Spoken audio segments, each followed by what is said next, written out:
Good evening, everybody. Welcome to the Astro Imaging channel. I'm your hostess with the mostest, Molly. And tonight we have for our guest speaker, not a guest, one of the hosts, Patrick Spencer. He's gonna, not Patrick Stewart, Patrick Spencer. Thank you, Alex. He's going to be talking about doing image processing on monochrome LRGB data in PixInsight. A lot of folks start out with a one-shot color camera, kind of learn that process, and then are thinking about getting a monochrome camera. And there are some differences in the processing scheme. So he's going to show you how to process that. Next week, I'm going to be on talking about how to process comet images. I processed a nice one recently of the Atlas comet, and I'm gonna show how I processed that and got the stars to look nice, and got the background to look nice, and things that are a lot easier with the XTerminator tools than they used to be. So a couple of scheduling notes. We are taking a couple of holidays. So on December 1st, it's Thanksgiving weekend. I know it's crazy that Thanksgiving is that late, but December 1st, we're taking that off as Thanksgiving weekend because several of us won't be here. Probably several of you won't be here either. December 22nd, so the Sunday before Christmas, we're not having a show. And December 29th, the Sunday after Christmas / Sunday before New Year's, we're also not going to have a show. In between then, we have Timothy Martin coming on to also talk about image processing.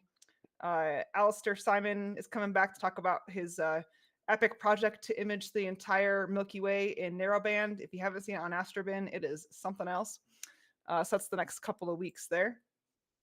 And so I'll make the usual plea, I guess, as you're going through the show and thinking, oh, I would do it this way. And I think it'd be cool if I gave a talk about this aspect of image processing. And if you're thinking about a talk that you could come on and give to us, please reach out on the contact us button at the astroimagingchannel.org and see if you would like to take up one of our open slots in the near future and come on and give a talk. Don't forget to like and subscribe, as they always say. It does help us to get more reach and have more astrophotographers be able to see all the amazing stuff that gets taught on the show.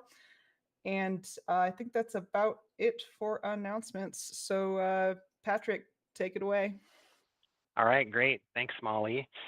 Good evening, everyone. Hope everyone's been having a nice Sunday, watching football or whatever else fun you like to do on a Sunday. So, as Molly mentioned, tonight I'm going to demonstrate an LRGB processing workflow using PixInsight. And I think it's safe to say PixInsight is probably the most popular software for processing astro images at the moment. And even folks who rely heavily on other applications like Photoshop are typically using PixInsight for at least a portion of their processing. And there's just certain tasks that PixInsight does better than anything else, hands down. So, and the program has really just gotten better over the last few years with the addition of a lot of useful third-party scripts and tools that speed up and simplify various aspects of the process. And I've incorporated a number of those tools into my workflow, as you'll see from the demonstration. So let me share here and get everything set up. So just bear with me while I start a couple of things. I had to rearrange my monitors and whatnot to try to make this a little more visible. So hopefully that will work out. So here comes the screen sharing. Okay, can you all see that? Yeah, looks good. Should be seeing the PixInsight screen. Perfect. Yeah. All right. So so tonight I'll be working on the Seagull Nebula, and I've got data here from a Takahashi FSQ 106 with an APS-H sized sensor, which really gave a perfect field of view for this particular target. I also drizzled the data because that system is pretty significantly undersampled. So just right out of the camera, you get pretty blocky stars, but the drizzling turned out nice round stars. So so that worked out well. And what I did again to try to just make this flow a little bit better here tonight and speed things up, I went ahead and processed the data ahead of time, and so I'll be able to sort of walk through the various steps that I did, but rather than trying to just process in real time. And I don't know that everybody wants to sit here for 2 minutes while we plate solve the image, or 2 minutes while we pull the stars out, and all the various sort of points where you just kind of sit there and tap your toe. So hopefully that'll kind of speed things along here.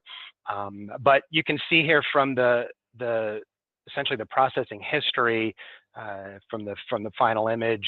Basically, you know, what I do is crop the image just a bit, and then DBE, blur exterminator in the correct only mode, and I do that before doing the color calibration. Then I plate solve it, and SPCC for color calibration. Then another application of blur exterminator, then noise exterminator. Remove the stars. So now I'm going to have the stars separate from the main object, and then stretch the starless image. Then I've got the luminance data, which I process that separately, and then add that into the RGB, and then start working on some curves and other things just to kind of tweak the image and you know, that type of stuff. So so that's kind of the roadmap of where we're headed. So let me pull up the image to start with. All right, so this is the initial data, and all I've done here is combined the red, green, and blue channels using the channel combination tool. I imagine most of you are familiar with that tool, but in case you're not, there it is. And so this has all been processed through WBPP beforehand. So then I just took the masters and used channel combination to combine them into an RGB. And then, as I mentioned, I generally will crop just a bit. Usually I get some kind of crud on the edges. Maybe the frames didn't quite align at the edge. So I like to just kind of clean that up. So you can see it's not a dramatic crop, but just enough to make sure we've got nice clean edges all the way around. So that was the next step there. Then the next step from there is DBE, and so it's hard to tell what's going on with this image right now because since it hasn't been color calibrated, it looks pretty funky with just an unlinked stretch. If I find that if you try a linked stretch right out of the gate before you do any color calibration, you'll get something that looks like this. Again, there's a color cast here, the green color cast. That's harder to work with, so I'll generally just do an unlinked stretch to start with. At least then I can kind of see where things are and whatnot. So DBE, these are my DBE settings that I applied, and it's a little hard to see where the points are. Let me take the stretch off there so you can at least see where I placed the points, and really just kind of around the edges here. I tend to do DBE with sort of less points and a little bit larger points. So I'm just trying to really capture sort of the bigger gradients in the image, and smooth stuff out. So and so that's the approach I take there. So you can kind of see that, again, it's hard to see where the points are when the auto stretch is applied, but you know, avoiding the significant structure and So those are the DBE settings I used. So I'll step forward. So now DBE has been applied. And I'll show you the background here. Typically, when I'm doing DBE, I usually will go through a number of iterations, just setting out points, and then I'll run it and have it generate the background image so I can see, I can see what I'm getting. So you can see here that, again, fairly smooth gradients, some kind of funky, particularly some of these green areas and whatnot. If I put a boosted stretch, you can see a little bit better what it's doing. But that's kind of what I'm looking for out of DBE is reasonably smooth and large scale type gradients. So that was that. So okay, now, and once you've done DBE, I find that it gets kind of a long way towards a reasonable color calibration right at that point. So I will now do a linked auto stretch just to say, and so you can see that it's already, it looks much better than it did initially. Of course, it's taken out that nasty green cast.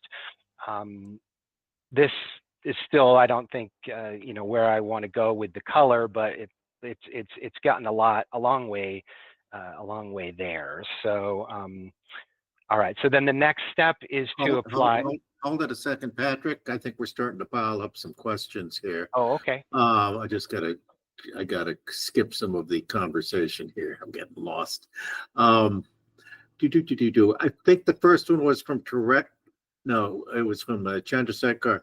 That after you do WBPP on each channel, you perform star alignment and then LRGB. When do you do registration? Well, all that gets done in WBPP, so that's all part of the pipeline that WBPP does. So it, of course, calibrates all the frames, and then it registers, aligns them, goes through all that business, and takes care of all that. So that, of course, takes a while for it to just crunch through. But once it's finished, then you get the masters of each filter, and then those are what I use to then combine. And let's be clear on this, because I ran into it with a couple of conversations today. The registration in PixInsight generally registers all the frames, regardless of the binning, regardless of anything, to the same master frame, to the same example frame. So Reference that if frame. you started with 2x2s, what is it called? Reference frame. Yeah, okay.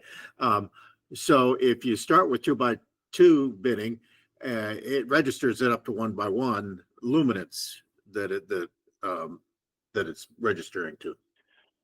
Oh, right? I don't know how that works, because quite frankly, I don't do any kind of mixed binning type imaging, so I don't know. I do my L's in 1x1 and my RGBs at 2x2. So they all, once they've gone through WBPP, everything is 1x1. Okay. Well, I mean, I assume it does something. I just, since I don't do it, I don't know. It is kind of automatic. There's some other questions over here. Tarek wants to know, from which border sky was the Seagull Nebula imaged? This is like a 2. Yeah, this is at a remote site, so it's dark. Dark. Okay. There was a question here, and I can't find it right now. What size? What was your sensor on this? What on your camera? It's the S-Big. It's a 16,200. So it's got like 6. It's a CCD. This is a CCD sensor, so it's got bigger pixels. These are 6 micron pixels on this one. So a little older school on this setup. So Norm wants to know, what is the difference in between channel combination and LRGB combination? Well, I mean, the channel combination tool is really just a 3-channel tool. So, you know, that's initially like for your RGB, or if you're doing narrowband, your SHO or HOO or whatever it might be. And so it's essentially just a three channel combination tool. And then the Luminance, Luminance combination tool is a separate tool, and that then adds the you know, Luminance into that Luminance channel of the combined image. So Does anybody know if there's any difference in the mathematics that's going on and all that? Well, obviously with RGB combination, you're just combining the RGB, and I think you can change the weights or stuff like that, right? But it's basically you're just, and then in LRGB, you get the RGB combined, and then Luminance has is also added to the whole pile. I've never really, it's just in practice. That's what Patrick just explained. Yeah, I think the channel combination tool just does equal combinations of all three channels. If you wanted to do some weighting, you would be better off using pixel math, and just, you could then use formulas for each channel. But so the channel combination is essentially doing that, but it's just a simpler way to go if you don't want any fancy combination. And then when you're adding the luminance, essentially what's happening is when you create your RGB image, the color, that image has luminance in it. And so the LRGB combination is essentially taking the luminance frame that you have and replacing the luminance that's part of the RGB image. So, and so in theory, the luminance that you capture separately can have more detail than the luminance that is created from combining three color frames. So, that's getting into the weeds, though. I don't want to. Okay. Linda, Jeff have added some information over there for everybody too in the comments. Cool. And I think we're done with the comments, right, guys? All right. So let me see. So where was I here? Oops.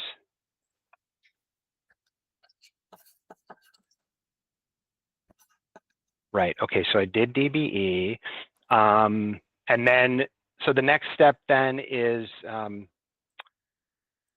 Blur Exterminator in the correct only mode, and that's the reason that I do that is just because that's what Russ Croman recommended when he released the most recent Blur Exterminator tool. Apparently, when he was training the data, he had found that you got a better result from the color calibration with SPCC, which we're going to do next, but you got a better result out of that if you first corrected the star aberrations, then do the color correction, and then go back and do additional Blur Exterminator deconvolution. So, so that's essentially the flow here. And so you can see the tool allows for that, because in the options, if you select correct only, then it essentially turns off the other features and it only runs the correction on the stars. So that's what I did next. So there's that, and I can show you. It's Blur Exterminator just blows my mind. It always does. But so here's after we've corrected the stars. This is what the stars looked like before, and they weren't horrible, but particularly on the closer to the edges of the frame. I mean, these are somewhat oblong, and you've got some chromatic aberrations and whatnot. And Blur Exterminator just cleans that up. I mean, it always blows me away. I like looking at it because it's just kind of fun to see what it did. So, but so there is.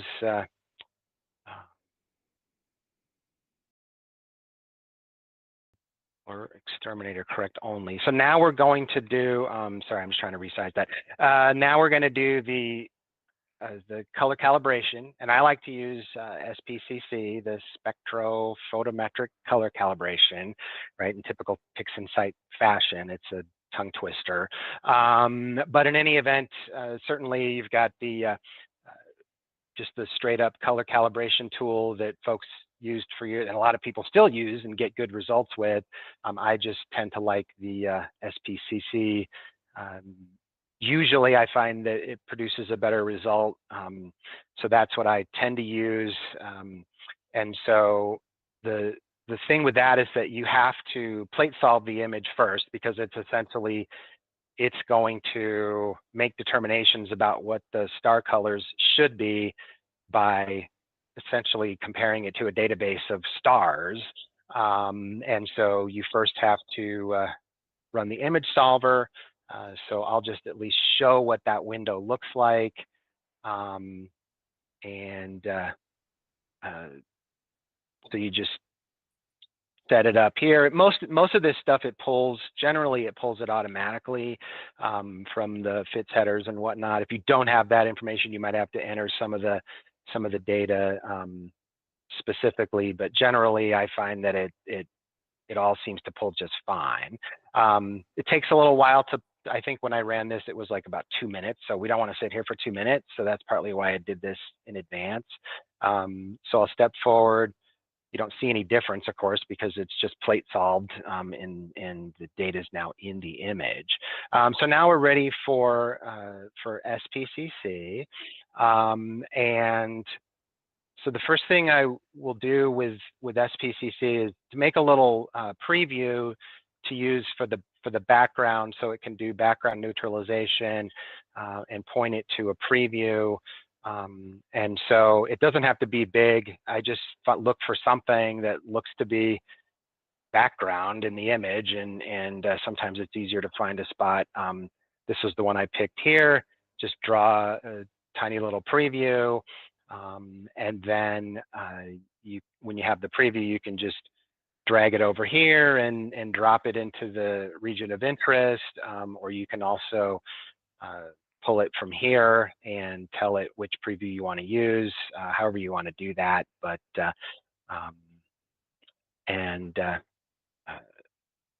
so in any event, sizing on this is a little frustrating with this window thing. Okay, so that's the setup of SPCC, and so here, it's got a few different sensor types. So for this particular system, this is the sensor type. If you have a more, a CMOS, a lot of the Sony chips, you'll probably use this. That's what I use for my full frame cameras. And if your sensor's not one of these, then you can just use this ideal QE curve, which seems to work reasonably well, but in this instance, I've got that. And then you also tell it the filters. It's got quite a long list of different types of filters that somebody went through and figured out the characteristics of the various filters. The system had chroma filters, so that's the setup of SPCC. And again, I've already run it, so I'm not going to run it here, but I'll step forward. And now when you do the linked stretch, you're going to see the color corrected version. So, okay, so now that we've done color correction, then I'm going to do blur exterminator, the rest of blur exterminator, essentially the deconvolution part. These are the settings that I usually start with, and these are kind of my default settings in my icon set, which tend to work reasonably well. I like to shrink stars a bit, so certainly some folks, if you don't like your stars to get smaller, you might change this parameter. I find that the automatic PSF works pretty well, and basically the tool is making that evaluation as it runs. You can also do it manually, turn off the automatic PSF and set a PSF, but I find good results with the automatic, so that's what I like to use. So those are the settings for blur exterminator, and then I'll step forward on that. And you can see here that, it's certainly, in this image, it doesn't do a ton. This object is fairly diffuse, but there certainly are some areas where, like for instance, here, if you look here in the head, you'll see, if I step back, you can definitely see the stars getting smaller, but also certainly, you know, a little bit of sharpening of various structures, tightening it up. And, you know, that's kind of the type of effect that I'm going for. I don't want it to be real dramatic and start to look crunchy. So that's the result then from Blur Exterminator. And then I'll hit it with Noise Exterminator. These are the settings that I tend to use with Noise Exterminator. And so these are the ones that I used here. And so apply the Noise Exterminator, and you know, Noise Exterminator does a great job. You can see here, if I zoom in, if we look, and hopefully this will show on YouTube. I don't know how well some of this does, but you know, there's noise before, after, pretty significant reduction in noise. The image isn't super noisy to begin with, but it's definitely improved with Noise Exterminator. And so then the next step after removing the noise is to pull out the stars. So you can see in the process workflow here, we just did Noise Exterminator. Now I would do Star Exterminator.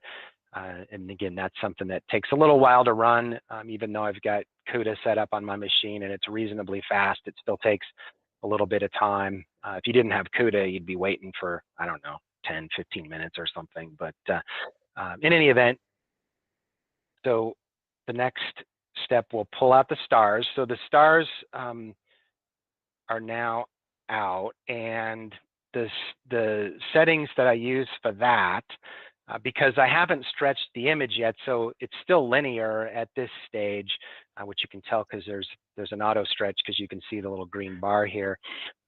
So what I want to do is I want to pull out the linear stars. So I tell it to create the star image. And I use this large overlap feature. I find that it just tends to produce a better result. It takes a little bit longer. It's more computationally intensive for the tool. So, you know, it may take to run with the large overlap, it may take 2.5 minutes to do, whereas if you didn't have that, it would be a minute or a minute and a half or something. But it's not huge. And I like I said, you know, I want to get the best result I can. So spending an extra minute or so, I find that that's worth it. So, so those are the settings that I use to pull out the stars. And then it creates this separate image. And so this is essentially the stars that were pulled out of the RGB image. It's got a screen stretch on it still, but it's actually a linear image. So when you take the screen stretch off, that's essentially what it looks like. But we'll stretch that later with I like the Seti Astro star stretch script. So that's what I've been using. So in any event, there's the stars. And now we need to stretch this image. So what I frequently do, and what I did in this instance, is to just do a histogram transformation using the settings from the auto STF function. It frequently does a decent job, at least as a starting point. And so that's what I have here. And so, you know, essentially, and I assume most folks know how that works, but well, let me just step back here to make sure that it's in the right spot. And one of the quirky things I found is that if you rerun the screen, the auto stretch after you do Blur Exterminator and Noise Exterminator, it does something mathematically to the background, so the stretch gets odd and overly aggressive. So where I will do essentially right after the color calibration, you do a linked stretch, now that's in, essentially those settings are in the tool here now. So we'll step forward, again, blur exterminator, noise exterminator, star exterminator, but still a linear image. But then if we, if we take the settings from the screen transfer tool, put it onto the histogram transformation tool, it'll transfer those over, and then you can just apply that to that image. I'm not going to do it again because it'll mess up the history, but that's what I did. And so you'll see there's essentially the stretch that was provided by the auto stretch function. So that's a pretty good starting point from my perspective. And so I'm done with the RGB for now. Now we've got the luminance data, so we'll take a look at that. Let me pull that up and let me step it back to the beginning. So just so we can see what it's doing. So here's the luminance data, and I basically apply the same type of procedure that I applied to the RGB. So it's the same crop. So step forward. So you want, of course, the luminance and the RGB to be identical. So the exact same crop, and then I apply the same DBE settings that I used for the RGB, and so that's been applied. Then blur exterminator. Now in this case, because we're not doing color calibration, since this is a luminance image, then I just do a regular blur exterminator. So there's no need to do the correct only step and all that business. Just apply blur exterminator. So that was applied. Same settings for noise exterminator that I used before. Apply that, and then stretch the image. Now, stretching luminance to blend with RGB can be a little tricky. I find it to be kind of fidgety at times. And so there's frequently a little bit of trial and error to find kind of the right stretches that so that the two blend together well. And what I'm trying to do with the luminance data is really just enhance some of the detail areas. The trick is that if it's too bright, then I find it comes in and overpowers some of the color data. And so what I don't want is to put in luminance and have more detail, but lose some of the interesting color gradations that you frequently find in these images. So it's like I said, it tends to be a little bit of trial and error. And quite frankly, I've had a number of images where I find that the luminance doesn't really even add all that much, so I don't always add it. But in this case, I thought it did. So so I did add it here. So I'll step forward now to the histogram transformation, and so that's the stretch. Now it's stretched, and so I stretched it. Didn't stretch it too heavy, and then the next step is to pull out the stars. I don't need those stars, so what you'll see is that I still do the large overlap, but there's no reason to generate the star image because I'm not going to use those stars, so just discards those. So remove the stars, and then when it comes to adding it into the RGB, I usually then will have to do some other stretch to get a good match. In this case, I ended up stretching it just one more time. Oops, let me track that image. So,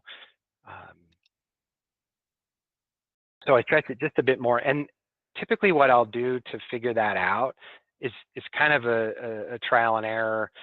But so you stretch the luminance, and then get this out of the way.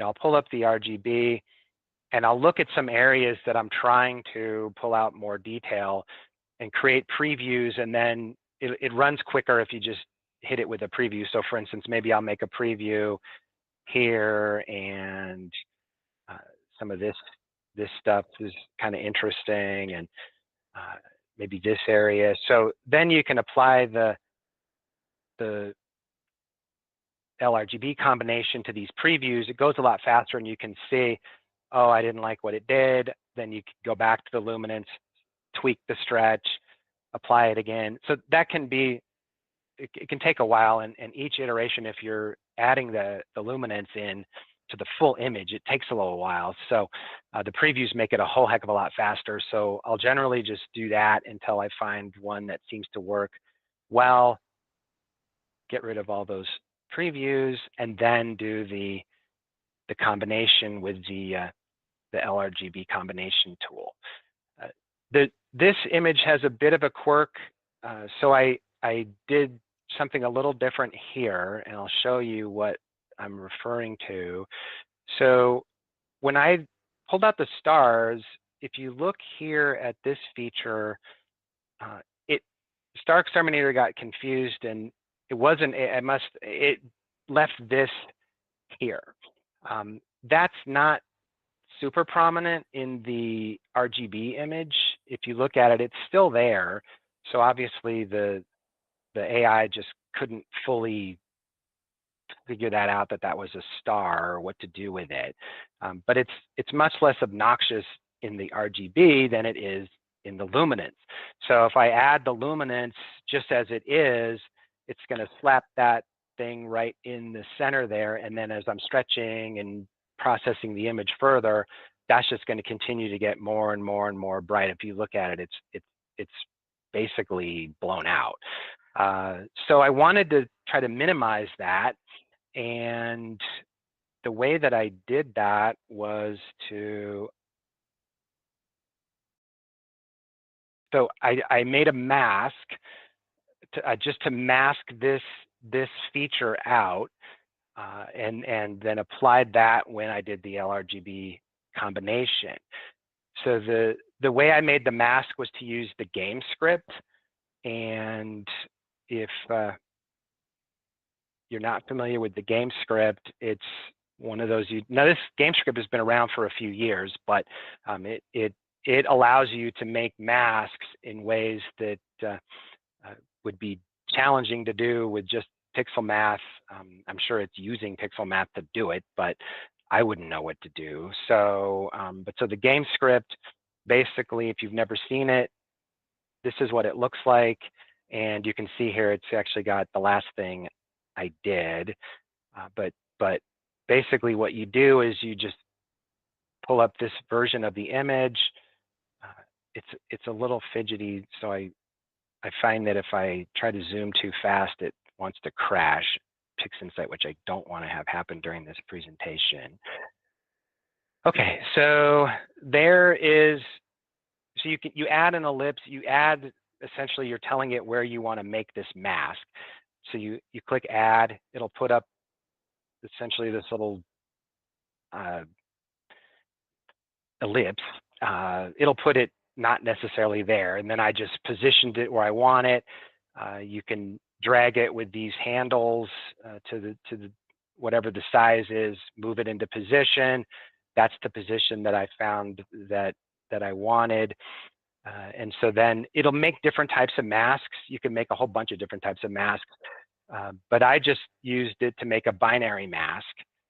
So select that, click OK. Again, I've already done this, but that's essentially what you do.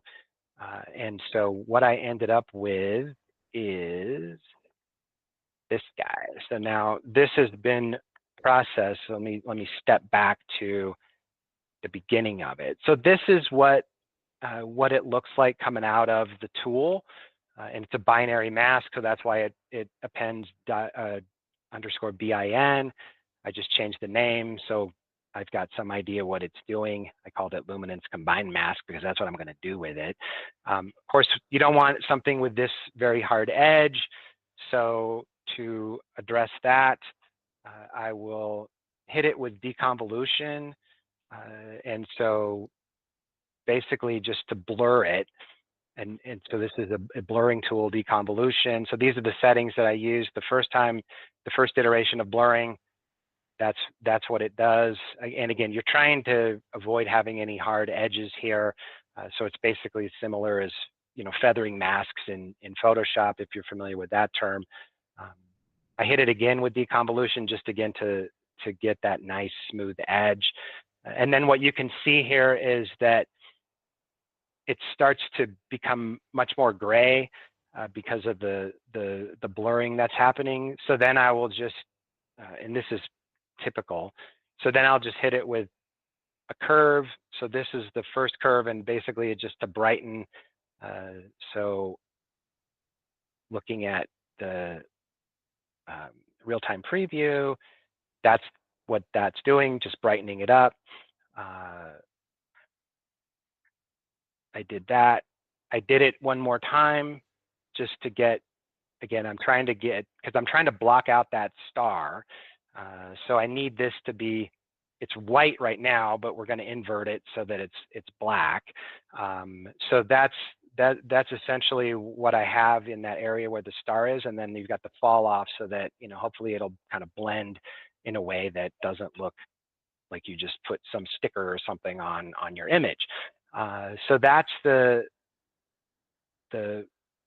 final, I guess, mask, except that you need to invert it, because what we're trying to do is mask out. I'm going to put it on the RGB image, and then when I combine the luminance, this mask is going to block that star portion from being added to the image. So the next step is just to do invert, and now you've got black conceals, white reveals. So that's how I made that mask. Then I applied that mask to the RGB, and you can see that it's on here now. You can tell there's a mask applied because the tab here is brown. And if we want to see the mask, there it is. So it's basically going to, now we're going to add the luminance, but we're going to block it from going to that spot right there. At least that was the hope. And so then the next step, as I showed earlier, LRGB combination, that's right here. Apply that through the mask, and sure enough, it did what I wanted, which it basically, you can see that totally much brighter star artifact from the luminance did not come through, because this is basically what was in the image to begin with. Now the surrounding area kind of changed, but if you look closely at that, you'll see that that star didn't really get any worse. So that's not something you normally have to do, but in this case I did because of that one issue. So now you can see what the luminance did is it did a few things. One is since the background in the luminance was darker, it kind of did away with some of this cruddier background. But then also, like, if you look at some of these features, these detail features, you'll see that the luminance has just got a bit more details. So some of it's contrast, but some of it I think is real details. So that's essentially what we got out of the luminance with this one. Again, step back, step forward. You know, we got this, again, as I said before, this image doesn't have a ton of these real tight structures, so it's not as big of a deal. Although if you look in this part, I thought it did some kind of nice changes. So, but anyway, so that's what I ended up with there. Okay, now what's next? Okay, so now we've got the luminance added. Oh, then I always just change the name, so now it's LRGB instead of RGB. And now I'm just going to start kind of tweaking the image and trying to improve it with contrast and whatnot. Mostly it's contrast and that type of thing as we'll go the rest of the way here. So, so the first thing this is not as bright as I want. It's fairly dim. So the next step was to try to brighten it up with curves. You can see the curve that I used, and essentially what I'm doing here is I want to try to bring out some of these middle areas, brighten them up a bit. And if you click on the image and you kind of drag around, you can see over here on the curves tool the red, green, and blue lines, which is essentially just telling you the brightness of wherever your cursor is. So for here, it's obviously much brighter, and so so you kind of get an idea. Well, okay, so if I want to try to affect this, you can kind of see where it is. It's over in this area. So this curve essentially is just pulling up these middle tones here. This drops. This is just a little bit lower. So the darkest darks here, just way down. There's not much going on down in the low areas, but just a little bit of darkening. And then I pulled this point down because otherwise the curve would go way up. And so now it's brightening the heck out of the brightest, which I don't really want to do. There's not a ton that's bright in here, but it's mostly this. So I don't want to blow this neat feature out. So that was why I had that shape of a curve.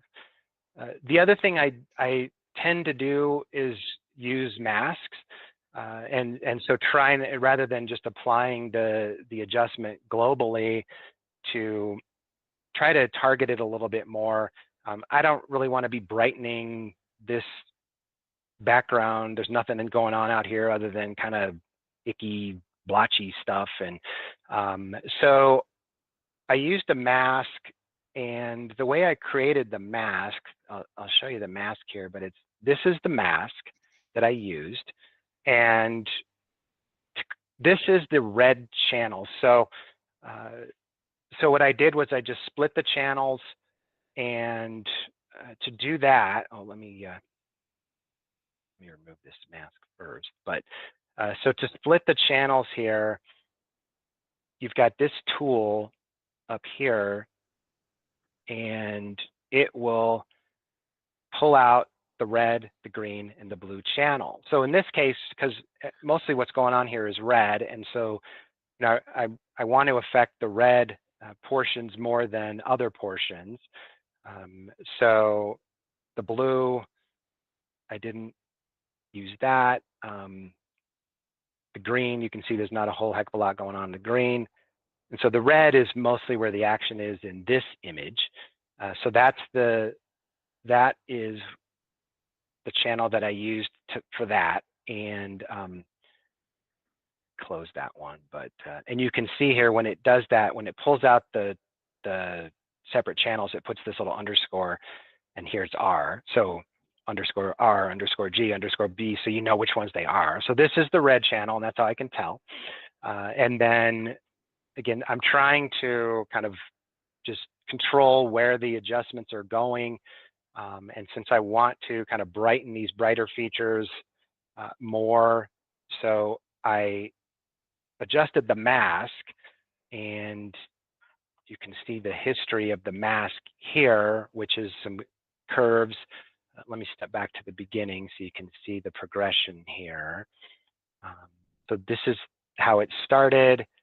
Then that first curve, which I could just show it here, it looks like this. So it's just kind of brightening, again, some of these areas and controlling the darkest part. The next one was similar. Pull that up. Actually, I think it might have been another application of the exact same curve. But so two curves to get from the original, get much more contrast, get more focus. And again, like I mentioned earlier, white reveals, black conceals. So it's going to put the adjustment into the lighter areas and not so much or none into the areas where it's black. Normally I'd be done with this, but this one has a little bit of a twist, which is that this guy is bright, and as I'm trying to brighten up the rest of the image, I don't want to just continue to blow this thing out. And so I wanted to protect that. So I made another mask, and I used the game script again. So I'll show you the mask that I made is this one here. And, you know, I showed the game script before, but this is the mask that I got. And I can pull up the game script again here just to show that. Let's see. Yeah, so if I go to the game script and I put that feature over here, so let me kind of zoom in slowly so I don't crash.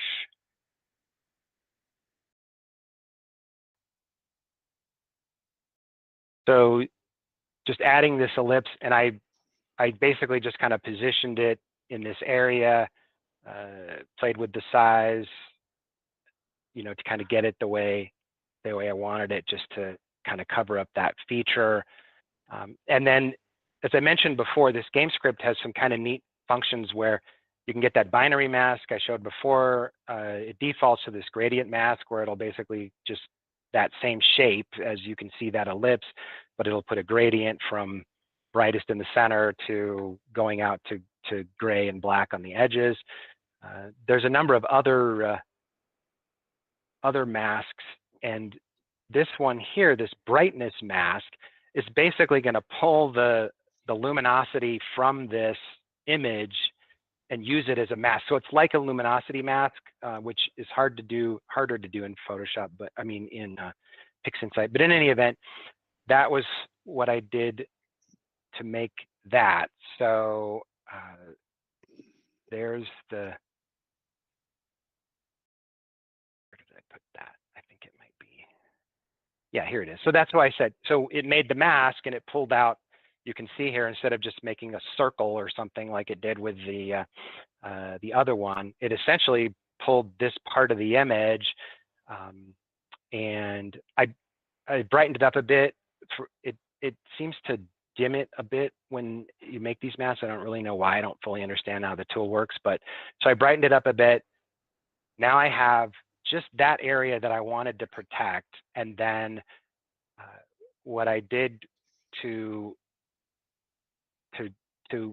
put it into this mask is I essentially subtracted this mask from this mask. So, and I did that with pixel math, although Seti Astro has a script now where you can do that. But the pixel math expression is just here, and it's just $T, which is the target image. So I'm going to apply it to this mask, the red channel mask that I made. So that's the $T, and then minus this image here, and had it set to, whoops, that's off the monitor there. And I just set it to replace the image, and so there it goes. So you can see when I subtracted that portion, now I've got this mask I can use to target these areas of the image, but I'm protecting this thing because now it's black in there. So because again, that is really the brightest part of the image, and it's really a neat feature, but if you just stretch it and blow it out more, then it's not so neat. So that's the mask then that I created. And so now, as I said, I'm just kind of going to town with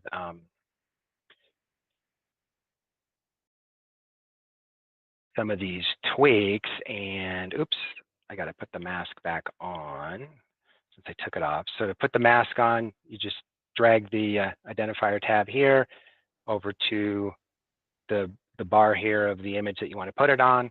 Now it's on because you can see there it's brown. And then we started, then I wanted to brighten that up. So I first used a curve, and as I showed the curve earlier, so you know, here's what it looked like. So here's the application of that curve. So nice kind of brightening up in here, but again, targeting it and trying not to affect these other parts of the image. Then the next step, I did histogram transformation, and some of these tools, curves, histogram transformation, they're similar. Sometimes it's a little bit of a 601, half dozen of the other, but in any event, I used histogram transformation the second time to just do, again, a little bit more brightening on this image.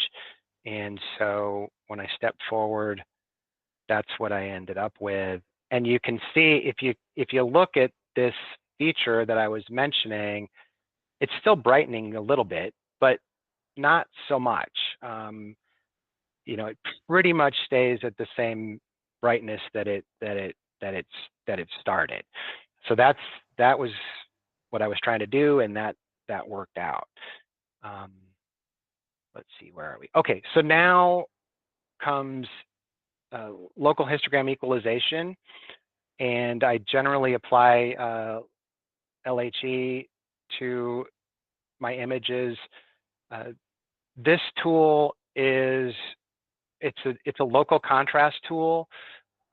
So what it's doing is, you basically, you control it by sort of using different, you know, this kernel radius, but it's essentially sort of the size of the structures that it's going to affect. So at this, I tend to do, you can see here, I've got 25 for the kernel radius, then this one's going to be 75, this is a 150. So it's essentially little features, a little bit bigger, you know, middle features, bigger features. You can certainly go above that, but I find that this combination seems to work pretty well. And so what it does is it's going through the image and it's trying to create increased contrast, but on these hitting those features, as opposed to just applying kind of contrast blanket to the whole image. It's kind of conceptually similar to the clarity tool in Lightroom or Adobe Camera Raw. It's not exactly, but like I said, somewhat of a similar type of concept. And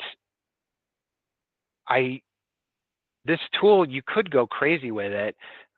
I tend to, you know, do it pretty light. So this is, for instance, this is the initial one. So you know, you set the kernel radius, this contrast limit, I never mess with that, but then the amount. So I'm basically applying like 15% of whatever it ultimately did to the image. If you ever just want to kind of see it ruin your image, just crank this all the way up. And so I don't want that. And I've certainly seen other folks that'll put more, but I don't want it to be, I'm trying to be subtle with these adjustments. So I don't really want it to be too obvious what I did. So that was the setting for the first one, this first histogram equalization. So you can kind of see, as I step forward, it's pretty subtle. At this scale, it may be kind of hard to see. Forward, back. Yeah, so if I zoom in, you can see it a little better, what it's doing. If we undo that, redo. So, you know, it's making some changes, but they're not huge. Then the next one is just a different kernel radius, so it's just going to kind of affect a little bit larger structures. And you can see here, I've got even less of an amount. I find that the bigger the bigger structures, you want even less of this tool, or it really just can start to look crunchy, is sort of the only term I can use for it. So So here's the first application of LHE. Second application is not doing as much, but you can certainly see it's making some changes. And then finally, one last, and again, these are pretty subtle changes. If you can even really see it on YouTube, you may not see it all that well, but I can see it, and it's certainly there. So it's just, again, putting some nice additional local contrast without going crazy. So, all right. Then the next step was another curve, and this was just a real subtle contrast enhancement. It's essentially, this is just slightly pulling down on the darks, slightly. This point is just slightly bumping up the brights, the brighter tones. So there's that application, and mostly what it did was it kind of pulled down this background a bit. So again, before, after. Okay, now I'm doing more curves, a couple more curves. I'm almost done with this image. So so what I wanted to do then here was, hold on, let me, yeah, so I want to brighten this a bit more. I feel like the head of the seagull is bright enough. I do not want to continue to brighten this thing. So what I wanted to do was mask that out and then just apply it to the rest of the image. And the way I did that was I used the Seti Astro Fame mask tool, and I created this mask, and I'll step back so you can see how it looked originally. But so I basically made this mask. Let me pull up that tool. So this tool is cool because it's like an updated version of that game script. That game script, as you saw, you make those ellipses so you can make a circle pretty easily, or an oval or that type of thing. It's got a multi-point feature that you can use. It takes a while it's kind of finicky. So you can do it. You can make irregularly shaped masks with that tool, but it's not easy. Whereas, of course, and this is an instance where in Photoshop, you just grab your lasso tool and you draw around a feature that you want to make a mask on, and then, or make a selection of. And so this script essentially gives you that ability in PixInsight now. So, and it's got a number of different choices. You can make an ellipse, you can make a rectangle, you can brush. I'm not sure what the spray can does, but in any event, I just use the lasso tool, and that way I can just make a selection around this head, and I've already got it, but I'll just show you, how you do it. You shift click, and then, something like that, just drawing around the feature. I was a little more precise when I was doing it to process it, but you get the point. And then you can blur the mask in the tool, which is what this is, essentially that deconvolution. I didn't do that because I kind of have my way of doing the deconvolution on the mask since I'm used to that. So I'll put the binary mask and then did that myself. So I'm not going to make this mask, but you can see the mask as I showed is right here. So initially it came out, and this is the pattern that I drew. And then, as I mentioned, so I hit it with convolution, and that was the first application of convolution, get a little bit of blurring. Another application of convolution, this one sort of bigger, because I'm trying to really blur the edges on this thing. So that's now what I have. And so that's the mask, and then just inverting it, because again, what I'm trying to do is protect this head. And so this is going to be, if you look at the image itself, is essentially in that spot. Black conceals, white reveals. So it's going to protect that head from being brightened as I'm going to otherwise apply curves. So the mask is on, and I'll show it here right now. So you can see here, essentially, it's masking out this portion. And then I just applied, let me get this out of the way. Then I just applied a curve to that. And again, not real dramatic. I tend to try to stay away from dramatic changes, you probably picked up by now. So I'd rather do a number of smaller ones than kind of one big one. But that's the curve that I applied here. And yeah, so the mask is on. So there's the application. Again, we're brightening up these features, but if you look at the head, you'll see that it really didn't change. So because I don't want this thing to continue getting brighter, because the brighter it gets, it's going to start to be desaturated, etc. So before and after. And then the final thing I did was I did want to just put a little bit more saturation into this feature. And so, but I didn't really feel like I don't think the rest of the image needs more saturation. So since I had this mask that was covering, well, I've inverted it here, but so since this mask is covering the head, then all I did was you go up here and you can invert the mask. So that's what's now happened. And so now it's masking off everything except the head. That red is hard to look at. Let me get rid of that. And then I've got a saturation boost here.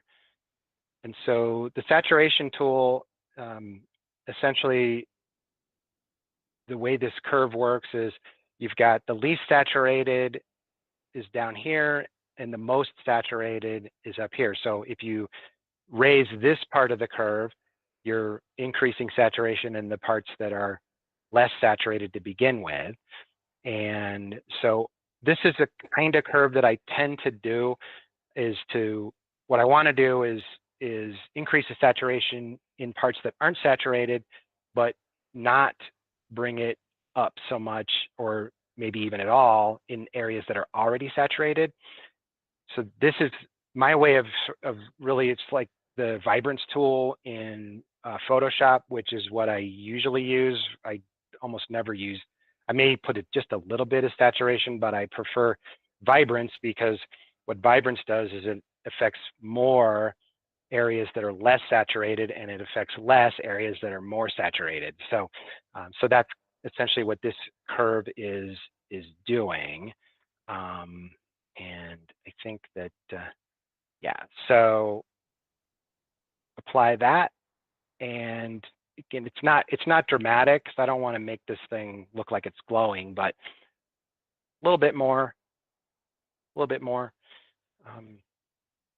So that's, and then the final step here, remove the mask, and one more application of noise exterminator, because if you look in here, there is some noise. It's not bad, but there's some residual noise, and I usually find that I'll do noise exterminator in the linear state. That does a nice job of getting most of the noise, but I frequently find that when I get near the end, particularly with various stretching and whatnot, there's some of the residual noise is brought out, and so I'll usually apply a noise exterminator again in the to the image when it's nonlinear, but I'm using less settings. So now I'm using just 60%. And sometimes I may even do less, because I don't want to smooth this thing out so much that it looks like plastic. I'm just trying to get rid of some of this chrominance noise that we have here, particularly in some of these other areas where, so one more hit of noise exterminator, and now you can see that noise really went away. But I don't think it's gone so far that, again, it looks plastic. So that's the end of this image. Now I've got essentially the starless image processed all the way to at least the end for this demo. And then that leaves us with the stars. And if you recall earlier, we had pulled out the stars and they were linear. And so we have those here. Now this is just a screen stretch, but then, and this Seti Astro script I love, because what I used to do is have to iterate multiple times with the stars to get a nice stretch. One of the things that I find challenging with stars is that I'm trying to keep color, and they're so easy to just brighten them so much that they really just sort of blow out. And so I usually, in the past, before I had this tool, I would just do a sort of real light stretches with histogram transformation and stretch the stars much lower than the rest of the image, pull them out, and maybe kind of iterate a couple times just to see which one I liked. Now I find that this star stretch script in his suite, I like the way it does. There's something, it's the math that it uses, it gets a little bit better stretch. I found that it seems to preserve color in the stars a bit more without blowing them out. And then it's a real simple tool. You essentially just you change the amount of the stretch by changing this. These are the defaults that it comes up with, and so basically what it does is it stretches the stars using this in the formula, and it'll also apply a color saturation boost if you want. This is the default. I leave it there. I like it. You can hit it with SCNR if you find that your stretch stars have a lot of weird, funky green, which sometimes they do. In this case, they didn't really, so I didn't need it. But and then I'll usually just stretch it, apply it a couple times just to see what I like. In this instance, I ended up settling on a stretch amount of 4.5 in this formula. I'm not going to do it because I've already done it. But then, oh, I didn't do it. Hey, Patrick. Yeah. You gonna start wrapping up? This is basically the end. Okay. So, hold on, let me get back to the script. And yeah, so we'll do the 4.5, execute. And there's the stars, and they've got real nice color, not too blown out. Some of them, more colorful than others, but I'm pretty happy with that. So those are the stars. And now we just need to put them back together. And for that, I use Pixel Math, and I just use the Pixel Math set to use the screen function.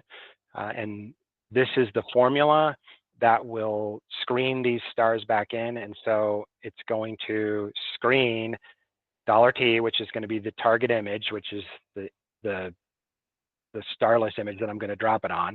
And then right here is just, it's going to screen in the RGB stars, which is this guy here that we just stretched.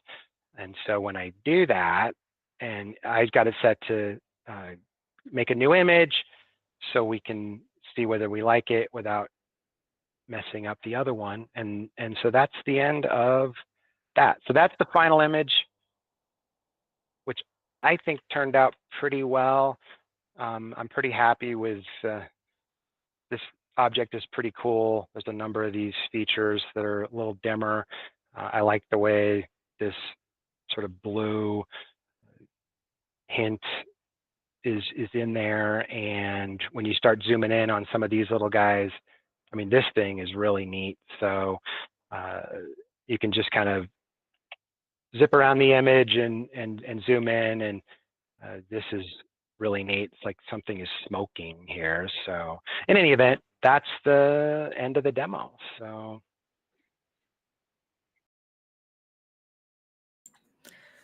Awesome. Well, yeah, you can't deny the results. That looks great. Yeah. Let's see. Did we get any more questions toward the end, folks who are checking? I think there was one. Where was it? No sharpening? Oh yeah. John had asked me. Not in this instance. So well, the Blur XTerminator, of course, I mean, it's not a sharpening tool, it's deconvolution, but it is sharpening the image essentially. So I find that does so much.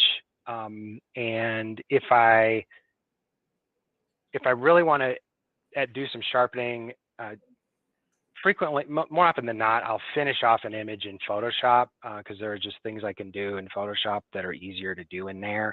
And I'll use the high pass filter, and if I need to sharpen. But in this case, no, I don't think it needs it really. Right. Plus, the point of this demo was a PixInsight, not also then other applications. The fact that you were working so much concentrating on getting the nebula right would mean that you're not going to use a lot of sharpening because nebulas are not sharp, generally speaking. Well, particularly this one.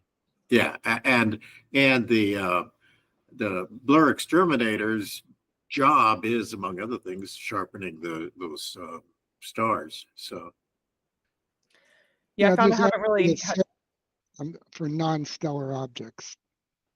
So what's that? There's a setting for non-stellar objects for Blur XTerminator that does a pretty good job.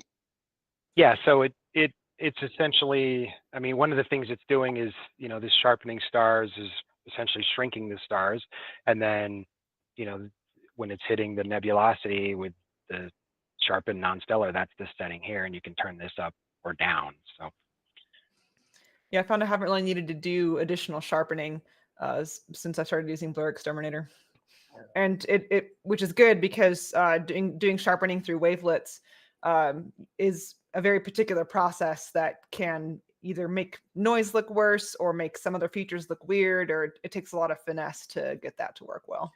Yeah, and if you want to sharpen an emission nebula like this, you're probably better off doing it with the hydrogen alpha emission rather than RGB. It shows more detail in the nebula. yeah, and I have HA on this target too. It was hard enough to keep the demo into the time that I was trying to do. I went over a little bit, but I knew trying to do the HA also was going to be way too long. But also, I'm kind of happy with when I did put in the HA, it kind of tended to turn some of these bluer areas a little more red. So that was kind of tough to control. And I like this gradation of color. So yeah, I have to say, like, for when you look at it at the result originally, you're like, that has to have an H alpha channel in it, but it doesn't. So it just goes to show that you don't always need that to bring that out, especially when you've got reflection nebula involved. You don't necessarily want to make H alpha your luminance channel. You can do some there's techniques to do mixing and stuff like that. I'm telling the audience, but yeah, you wouldn't even know.